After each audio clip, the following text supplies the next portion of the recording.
Também falando de São Paulo, Augusto, o João Dória, governador do estado, convidou a infectologista cantora Luana Araújo para integrar o Centro de Contingência do Coronavírus da Secretaria da Saúde do Estado. Desde o seu depoimento na CPI da Covid, Luana vem sendo paparicada por críticos do presidente Jair Bolsonaro. A médica gosta de usar frases de efeito para criticar o tratamento imediato da Covid, que, segundo ela, não teria qualquer eficácia. E nas redes, por conta disso, Luana já ganhou o apelido de Capitã de Pirona. O termo faz oposição ao Capitã Cloroquina, que é o modo como alguns chamam a doutora Mayra Pinheiro. E eu quero saber a avaliação agora do Guilherme Fiuza. Olá, Fiuza. Olha, o governador, com mais essa ação, no meu entendimento, no meu ponto de vista, ele, mais uma vez, convida aqueles que tentam avaliar, né, a sua postura como autoridade no meio de uma crise de saúde, ele convida esses observadores a ver a inconsistência que ele persegue, né? O governador Dória tem perseguido a inconsistência, né?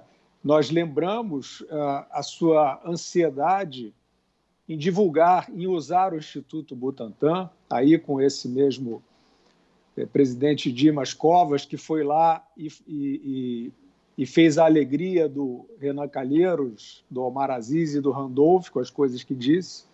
Isso já é um parâmetro interessante.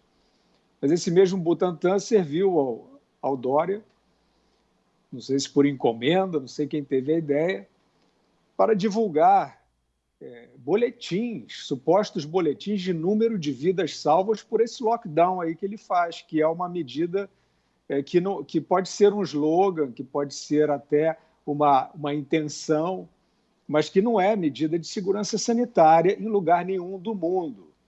Não existe um único estudo mostrando ao contrário, existem estudos mostrando que isso não funciona, que isso dá errado, e as áreas mais trancadas são as que têm os piores resultados contra a pandemia. Então, o governador convida a inconsistência, porque essa médica, ela foi a essa CPI e depois de nós assistirmos o espetáculo bizarro daquelas autoridades da CPI agredindo ao vivo, intimidando e coagindo médicas, essa aí foi uma beleza, foi uma lua de mel, né? Ela fez, de fato, como já comentei aqui, a harmonia voltar para aquele ambiente. Nós até descobrimos que o Renan Calheiros, o Omar Aziz, são capazes de respeitar uma mulher e uma médica, porque a gente achava que não era possível, né? Ela fez isso com slogans, né? Da mesma maneira que o Dória soltou slogans de que estava ali salvando vidas, sem poder demonstrar de uma maneira inconsistente e leviana, na minha opinião. Essa médica que parece tê-lo encantado também, assim como ao Renan Calheiros, ela soltou slogans, né? Ela chamou de terraplanistas, negacionistas, esses termos que a gente está vendo aí. Na verdade, milhares de médicos, não só no Brasil, no mundo, que estão perseguindo, né, uma experiência não concluída, mas uma experiência em curso, com vastos estudos de indicação de eficácia no tratamento imediato nos primeiros sintomas da Covid, como todos nós já falamos aqui. Nós podemos citar inúmeros profissionais e instituições que levam a seríssimo esses estudos e, muito possivelmente, vai restar consolidado na literatura a efetividade desses estudos que essa senhora usa para fazer esse tipo de jargão que não é muito compatível, eu acho, com a postura médica, ainda mais numa situação dramática e grave como nós estamos atravessando, né? Então, depois desse show de conduta espetaculosa e eu acho pouco responsável, o governador de São Paulo vai lá, se encanta e convida essa pessoa, sugerindo, né, nos levando a achar que realmente é muito pouco consistente, são pouco consistentes os princípios que ele segue como autoridade para enfrentamento da crise de saúde. Ana Paula, Luana Araújo, então, passa agora a integrar o Centro de Contingência aqui do Coronavírus do Estado de São Paulo. Ana.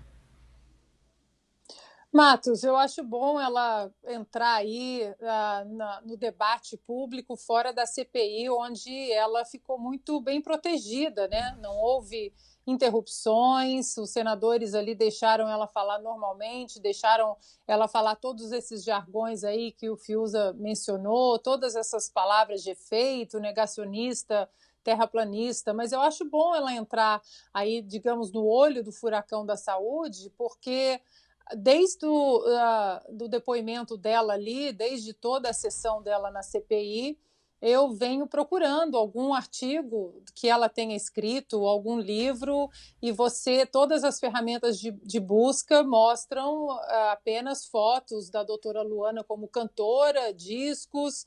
Então, eu fui pedir ajuda a alguns médicos que eu conheço, porque talvez eles tenham, né, alguma ferramenta que é necessário você colocar ali o seu CRM e que eles tenham mais acesso do que nós, leigos, aqui apenas com as ferramentas de busca normais. E eles me disseram que também não encontraram nenhum trabalho da doutora Luana, inclusive o doutor Alessandro Loyola fez uma série de tweets, fez uma thread, um fio muito interessante no Twitter dele, mostrando que ele também, como médico, fez várias buscas em relação a trabalhos da doutora Luana, livros e papers, e realmente a gente não consegue achar.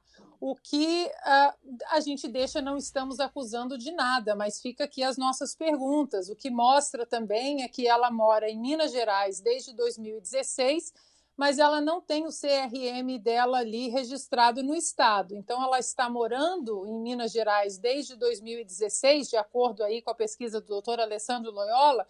Ela está morando em Minas Gerais e atuando como médica em Minas Gerais, sem, né, o CRM ali registrado em dia no estado.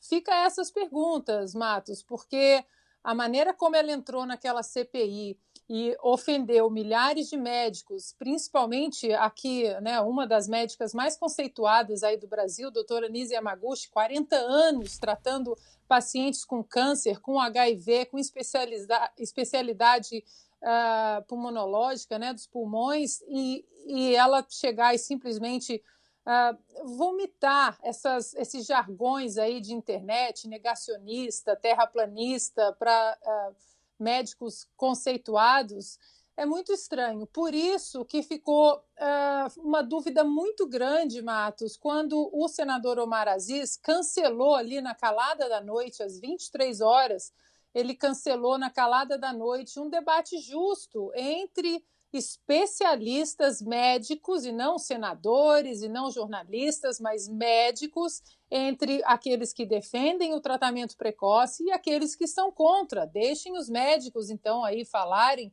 seriam 4 médicos, 2 de cada lado, e deixa a população ouvir.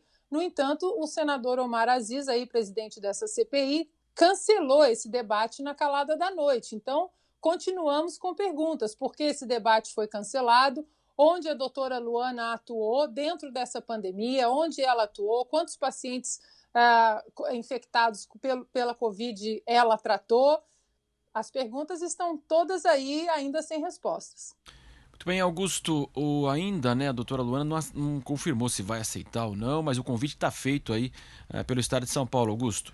Olha, como a Ana Paula já me advertiu, não há muito o que examinar no currículo da doutora Luana como médica, e porque ela não escreveu nenhum artigo importante em revistas internacionais, não participou de nenhum estudo relevante. Então, como médica, não há nada a examinar.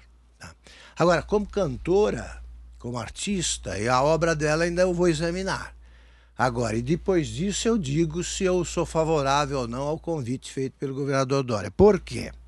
É possível que ela sirva, sim, como diretora do departamento de entretenimento do grupo, né, que acompanha o grupo de monitoramento e tal. Você já imaginou uma reunião, você passar uma tarde inteira ouvindo a lenga-lenga funerária de um Dimas Covas? Não é brincadeira. Já pensou se acompanhar um relatório do secretário Vignoli, que é encarregado de servir, de atuar como capitão do mato, né, especializado em caçar prefeitos que desobedecem às vontades do governador? Então talvez seja o caso de, entre um relatório do Vignoli e um outro relatório do Dimas Covas, talvez seja bom para descontrair o ambiente, para melhorar o astral da turma, botar a menina para cantar lá. Mas eu ainda não sei como é que é, né? Não sei se é melhor. Vai ver, você vai achar mais musical a Lenga-Lenga Soturna do Covas. Aí eu não ouvi, não conheço a obra da cantora Luana, mas prometo examinar com muita atenção. E você, Zé Maria, como é que você vê esse tipo de convite? Olha, Marcelo, é um gabinete paralelo, né? É a mesma coisa, passando por cima do secretário de saúde e seria do próprio governo, mas não. Acho natural que o governador tenha exatamente um aparato de assessoramento que vai além da Secretaria de Saúde, que já se ocupa durante todo o ano com fornecimento de saúde pública, de operar o SUS, porque afinal quem opera na ponta o SUS é o prefeito, o governador e o prefeito, né? O Ministério da Saúde apenas repassa recursos, repassa orientações e emergencialmente dá uma ajuda ou não. Então isso aí não é um gabinete paralelo, como não é também um gabinete paralelo aqui do presidente Jair Bolsonaro, mas um comitê de assessoramento em caso de crise. Estão tratando muito esse processo, essa pandemia, que não é só do Brasil, eu insisto, porque algumas pessoas imaginam que a pandemia é só no Brasil e que a culpa é do presidente Bolsonaro. Trata-se de uma pandemia mundial, existem vários comitês, né? O comitê da OMS, o comitê de cada país, de regiões, e esse comitê de São Paulo, ele é importante que seja formado e assessorado. Agora, só que existe muito aí nesses comitês de marketing. Não se pode tratar a saúde pública com marketing, com frases de efeito ou com nomeações de pessoas famosas, como se fosse um show. Isso não é um show, isso é uma dura realidade de uma tragédia que se abateu sobre o mundo inteiro, não só sobre o Brasil. De modo que eu acho que esta contratação faz parte aí de um processo de marketing, mas eu acho bom que o governador escute mesmo vários setores, porque é preciso. É um problema muito complexo. Eu percebo que a Ana quer fazer uma complementação. Pois não, Ana? Não, só queria dizer que essas mesmas ferramentas aí, né, que eu procurei, o nome do trabalho da doutora Luana, quando você coloca ali doutora Nise Yamaguchi, Matos, foram 27 páginas, não apenas do currículo, mas de trabalhos da doutora Nise Yamaguchi. Eu nem consegui chegar na 10ª página de tantos trabalhos relevantes aí na medicina ao longo de 40 anos dedicados à medicina.